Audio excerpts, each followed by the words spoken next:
ETF index mutual funds నేర్చుకుని stock మార్కెట్లో రాణించాలనుకుంటున్నారా? వెంటనే ఈ నెంబర్కి కాల్ చేయండి.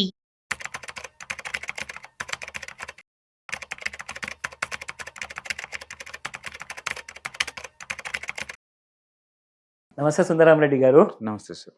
నిరుద్యోగులు, సో ఈ అన్ఎంప్లాయ్మెంట్ ఏదైతే మనం చూస్తున్నామో ఆల్రెడీ చాలా పెరుగుతుందని చెప్పేసి మన కేంద్ర ప్రభుత్వము అండ్ రాష్ట్ర ప్రభుత్వాలు చాలా తోడ్పడుతున్నాయి, కొత్త కొత్త స్కీమ్స్ తీసుకొస్తున్నాయి. వీళ్ళందరినీ ఒక ఉద్యోగం అనేది కలగాలి అని. అది ఇప్పుడు చూడబోతే డ్యూ టు టెక్నాలజీ ఈ చీప్ లేబర్ అనేది with the use of AI కానివ్వండి, with the use of machine learning కానివ్వండి, దీనివల్ల ఇంకా చీప్ లేబర్ ఇంకా ఫాస్ట్గా అవైలబుల్ అవుతుంది. కాబట్టి ఇప్పుడు ఉన్న అన్ఎంప్లాయ్మెంట్ రేట్ కాస్త ఇంకా పెరగబోతుంది అండ్ పెరుగుతుంది కూడా డే బై డే. సో దీనికి అసలు అంత అనేది ఏమైనా ఉందంటారా, లేదంటే ఫ్యూచర్ ఇలాగే ఉండబోతుందా?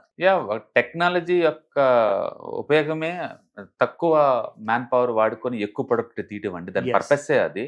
డెఫినెట్ గా రాను రాను మెజారిటీ హ్యూమన్ టాస్క్లు మొత్తాన్ని కూడా చేసే ఛాన్స్ ఎక్కువ ఉంటుంది. కాబట్టి అన్ఎంప్లాయ్మెంట్ పెరగడమే తప్ప తగ్గడమే ఉండదు. అలాగని చెప్పేసి అందరూ అన్ఎంప్లాయ్ మిగిలిపోతారంటే ఎవరైతే స్కిల్ అప్డేట్ చేసుకుంటూ ముందుకు వెళ్ళిపోతారో వాళ్ళకి డెఫినెట్ గా ఎప్పటికీ ఉంటాయి.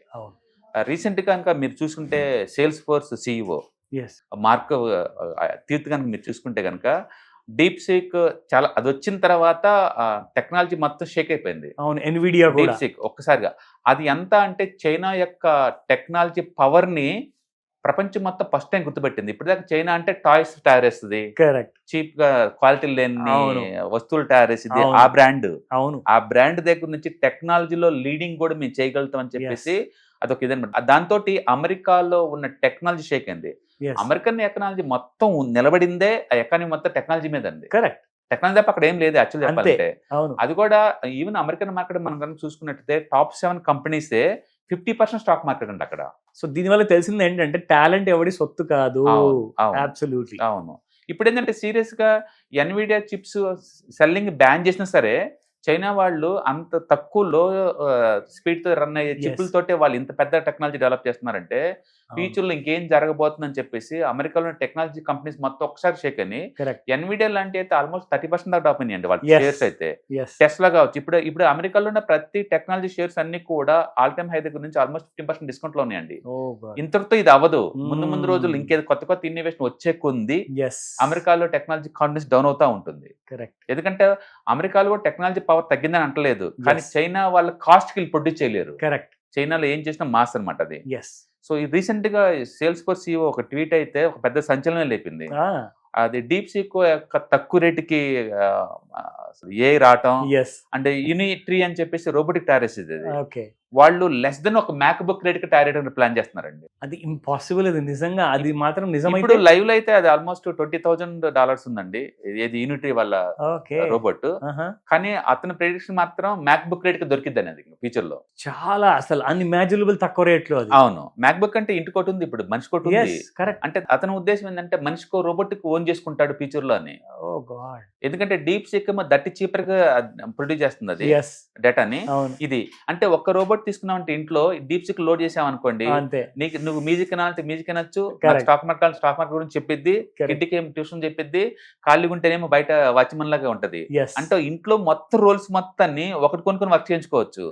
ఇదే మ్యాక్ బుక్ రేట్ గా వచ్చిందంటే మనిషి కూడా కొంటారు. ఇంకా అప్పుడు మ్యాన్ పవర్ కి వర్క్ ఎక్కడ, ఇంకా ఎన్ని వందల మ్యాన్ పవర్ టాస్క్ రీప్లేస్ చేస్తాయి ఇవి. అంటే అప్డేట్ అవుతూ ఉండాలి, చాలా ఇంపార్టెంట్, లేకపోతే అయిపోతారు. అందుకని ఇంత ముందులాగా ట్రెడిషనల్ పద్ధతిలో డాక్టర్ అంటే మెడిసిన్ ఒకటే కాదు, డాక్టర్ ప్లస్ ఏఐ. లాయర్ అంటే లాయర్ కాదండి, లాయర్ ప్లస్ ఏఐ. ప్రతి ఒక్కళ్ళు వాళ్ళ జీవితంలో ఒక పార్ట్ గా ఉంచుకోవాలి. అందుకే రీసెంట్ గా వాళ్ళు చెప్పారు డిజిటల్ లేబర్. ప్రతి ఐటీ ఎంప్లాయీ కూడా ఫ్యూచర్ లో హెచ్ఆర్ ఎగ్జిక్యూటివ్ అవుతారంటండి. అంటే వాళ్ళు ఏంటంటే ఈ మిషనరీ చేత వర్క్ చేయించుకోవటం అనేది ఐటీ ఎంప్లాయ్ పని. వీళ్ళు కోడింగ్ రాయటం కాదండి, కోడ్ అది చేస్తే నువ్వు ఫెయిర్నెస్ చేయండి. అట్లా రాను ప్రతి ఐటీ ఎంప్లాయీ అందరు కూడా వాళ్ళందరూ హెచ్ఆర్ ఎగ్జిక్యూటివ్ అవుతున్నారు. అంటే ఐటీ వీటి చేత వర్క్ చేయించుకుంటున్నారు, వాళ్ళు చేయటంలా కోడింగ్. అందుకని 100 మంది కోడింగ్ రాసే మొత్తం ప్రోగ్రామింగ్ మొత్తం ఒక ఏ ద్వారా చేస్తుంది. అది దాన్ని మీరు ఫెయిర్నెస్ చేయటం, వాటిని ఇంటిగ్రేట్ చేసుకోవడం వీళ్ళు చేయాల్సిన పని. అందుకో రోల్స్ మారిపోతున్నాయి and man power more stress గురికాపోతున్నారు. ఈ టైంలో స్కిల్ అప్డేట్ చేసుకోకపోతే జాబ్స్ మొత్తం మూవ్ అవుతాయి, ఫినిష్. అంటే పర్ఫెక్ట్ చెప్పాలంటే హూ మూడ్ మై చీజ్ అని 1990లో వచ్చిన బుక్ మోర్ రిలవెన్స్ ఇప్పుడు పర్ఫెక్ట్ గా సెట్ అవుతుంది. ఇప్పుడు పర్ఫెక్ట్ సెట్ అవుతుంది. మనం అప్డేట్ అవ్వలేదో మన జాబ్స్ ఎవరో తీసేసుకుంటారు. అంతే. అది మీరు ఏ ప్రొఫెషన్ లో ఉన్నా సరే. ఎస్. అందుకని ట్రెడిషనల్ ప్రొఫెషన్ మా వాటికి మార్పులు చేర్పులు ఉండవు అనడానికి ఏం లేదండి. ప్రతి ప్రొఫెషన్ ఎఫెక్ట్ కాబోతుంది. అప్డేట్ అవ్వండి, నాలెడ్జ్ అప్డేట్ అవ్వండి కంపల్సరీగా. మీ ప్రొఫెషన్ ని ఇది ఆర్టిఫిషియల్ ఇంటెలిజెన్స్ ఏ విధంగా ఎఫెక్ట్ కాబోతుందో ఖచ్చితంగా నేర్చుకోండి. మీ పనులు ర్యాపిడ్ గా చేయటం ఎలాగో నేర్చుకోండి, లేకపోతే జాబ్స్ డెఫినెట్ గా ఇది అవుతుంది. సో అన్వేషిస్తూ ఉండాలి, ఎక్స్ప్లోర్ చేస్తూ ఉండాలి. నాలెడ్జ్ దొరికినప్పుడు ఖచ్చితంగా ఆ నాలెడ్జ్ ని మీరు వాడుకొని మీరు అప్డేట్ అయితేనే మీరు ఈ సర్వైవల్ ఆఫ్ ద ఫిట్టెస్ట్ అన్న గేమ్ లో ఫ్యూచర్ కోసం ప్రిపేర్ అయి ఉంటారు. అదర్వైజ్ ఇట్స్ లైక్ ఈవెన్ కల్లో కూడా మీరు అసలు అనుభవించలేరు ఆ హ్యాపీనెస్ ని. సో ఐ థింక్ ఇప్పుడు ఇక్కడ ఏంటంటే మీరు స్కూల్లో చదువుతున్నారా, మీ స్కూల్ ఎడ్యుకేషన్ కానివ్వండి, కాలేజ్ కానివ్వండి, కాలేజ్ లో కార్పొరేట్ లో అన్ని అడగబోతున్నారు. మీరు దీంతో పాటు ఇంకా వాల్యూ యాడెడ్ కోర్సెస్ ఏం నేర్చుకున్నారు. సో అదర్వైజ్ ఒక బుకిష్ నాలెడ్జ్ తో మీరు ఎక్కడ కూడా మీరు సర్వైవ్ అవ్వలేరు. సో దీనికి మీరు అన్నట్టుగా ఒక 10 years కావాలంటారా, ఒక 5 years లోనే ఇదంతా లేదండి. ఇప్పుడు మ్యాక్ బుక్ రేట్ గా దొరుకుతుందంటే నెక్స్ట్ 2 months లోనే అవుతుంది ఎఫెక్ట్. 10 years అంత లేదండి, అంత టైం లేదండి, అంత స్లోగా లేదు, ర్యాపిడ్ గా ఇది వచ్చేస్తుంది. చాట్ బాక్స్ లో వీళ్ళు రీసెంట్ గా చాట్ బోల్ట్ రిలీజ్ చేస్తున్నారండి. అది ఒక్కోటి 5,000 10,000 కూడా దొరుకుతుంది. దాని మీనింగ్ ఏంటంటే వచ్చిన వాళ్ళకి welcome, thank you for coming అని చెప్పడానికి మనుషులు అవసరం లేదు. 10,000 పెట్టేసి చాట్ బాక్స్ అక్కడ పెట్టగానే లోపల రాగానే స్కానర్ దమ్యం పడుతుంది, welcome to you my showroom అని చెప్పేసి అది ఎంచక్క దండం పెడుతుంది, మీకు ఏ విధంగా హెల్ప్ కలుగుతుంది అదే అడుగుతుంది. అందుకని అవి మనుషులకి ఆల్రెడీ రిప్లేస్మెంట్ స్టార్ట్ అయిందండి. అది సీరియస్నెస్ బీన్ అవుతుంది. ఒక అమెజాన్ వేర్ హౌస్ లోనే 8 లక్షల రోబోట్స్ పనిచేస్తున్నాయి అంటే ఊహించుకోండి. వాటికైతే పేమెంట్ అవసరం లేదు. అవును, 24/7 వర్క్ పని చేస్తా ఉంటే శాలరీ హైక్ అడగవు, సైకిల్ అసలుకే చెయ్యవు, ఈగో ఫీలింగ్స్ లేవు, ఎంత వచ్చిన క్వశ్చన్ అన్ని పడి ఉంటాయి. హ్యూమన్స్ అయితే ఇవన్నీ సాటిస్ఫై చేయాలి కదా, అన్నిట్లో జీరో ఎర్రర్, మాటికి చేస్తూ ఉండాలి. More over zero error, unbelievable మళ్ళీ. సో అందుకని ప్రతి చోట ఇండస్ట్రీ మొత్తం లేదు మాస్ ప్రొడక్షన్ తెస్తుంది. ఒకప్పుడు టెస్లా వాళ్ళు గిగా ఫ్యాక్టరీ కాన్సెప్ట్ రాకముందు, టెస్లా రాకముందు ఏంటంటే ప్రతి కంపెనీకి కావాల్సిన కాంపోనెంట్స్ మొత్తం డిఫరెంట్ పార్ట్స్ నుంచి వచ్చాయి. ఎగ్జాంపుల్ మారుతి ఒక కార్ అసెంబ్లీ యూనిట్ గురగావ్లో ఉందనుకోండి, ఆల్ ఇండియాలో ప్రతి డిస్ట్రిక్ట్ నుంచి ఏదో ఒక పార్ట్ వాళ్ళ దగ్గరకు వచ్చాయి. టైర్ ఒకళ్ళు మ్యానుఫ్యాక్చరింగ్, ట్యూబ్ ఒకళ్ళు, క్లచ్, అట్లా 200 కంపెనీస్ సపోర్ట్ చేసేవి. బట్ ఒకసారి గిగా ఫ్యాక్టరీ ఐడియా వచ్చిన తర్వాత ఒకే కప్పు కింద అన్ని 200 స్పేర్ పార్ట్స్ తయారవుతున్నాయి. ఇప్పుడు 30 to 40% లెస్ కాస్ట్ వాళ్ళు ప్రొడ్యూస్ చేయగలుగుతున్నారు. కాస్టింగ్ కంట్రోల్ బాగా కంట్రోల్ అవుతుంది. ఇక ముందు రోజుల్లో ఈ ఏఐ పుణ్యం అంటూ ఇంకా కాస్ట్ ప్రొడ్యూస్ చేయబోతున్నారు. అందుకని అంత మాస్ ప్రొడక్షన్ అండ్ తక్కువ రేటుకే నీకు దొరుకుతుంది. అందుకని కాంపిటీషన్ టూ మచ్ సివియర్ గా ఉంది. టూ మచ్ సివియర్ గా అన్సర్టిటీ ఎక్కువ అవుతుంది రాను. ఇది కరెక్ట్.